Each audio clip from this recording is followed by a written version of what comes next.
নেপালে যেই ঘটনাটা ঘটেছে সেই জন্য আমরা রাজ্যের মুখ্যমন্ত্রী নাকি সারাদিন ঘুম হয়নি, সারা রাত্রি ঘুমোতে পারেননি। নেপালের মানুষ মুখ্যমন্ত্রীকে ভোট দিয়ে, মমতা ব্যানার্জিকে ভোট দিয়ে মুখ্যমন্ত্রী চেয়ারে বসায়নি।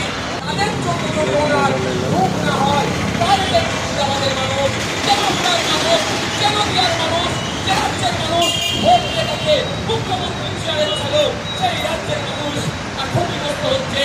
তাদের জমি প্রতিনিয়ত বন্ধ চলে যাচ্ছে, বন্ধ চলে যাচ্ছে। তাহলে কিভাবে শান্তির ঘুম ঘুমাচ্ছে? তাহলে মানুষের সাথে, মুর্শিদাবাদের মানুষের সাথে, তারানগরের মানুষের সাথে, মালদার মানুষের সাথে, পটিয়ার মানুষের সাথে বিচারিতা হচ্ছে না ভাই। নেপালের মানুষ ওনাকে কোনোদিন ভোট দেয়নি, ওনাকে মুখ্যমন্ত্রী নেপালের মানুষ করেনি। উনি নেপালের জন্য চিন্তিত, সারা রাত ঘুমাতে পারেনি। আর যারা আপনারা ভোট দিয়ে ওনাকে মুখ্যমন্ত্রী বানালেন তাদের জন্য উনি একটু চিন্তা করছেন না। কেন বলুন তো? মেঘ না চাইতে পানি পেয়ে যাচ্ছে, মেঘের কি প্রয়োজন আছে?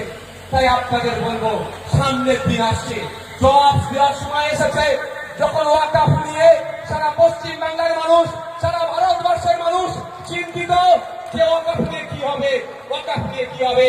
সেই সময় মাননীয়া তিনি স্টেজ থেকে বললেন, আর অপদার্থ এমএলএ এমপি গুলো এই প্রথম সারিতে বসেছিল, তারা উত্তর দিল না যে কারো যদি ওয়াকফ নিয়ে আন্দোলন করতে হয় দিল্লি গিয়ে করবে বলে আমাদেরকে নিদান দিয়েছিল।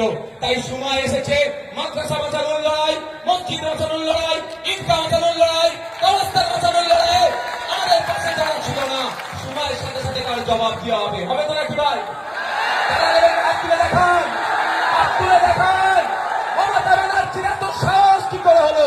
তিনি রাজা, আমরা প্রজা নয়, এটা মাথায় রাখতে হবে। গণতন্ত্র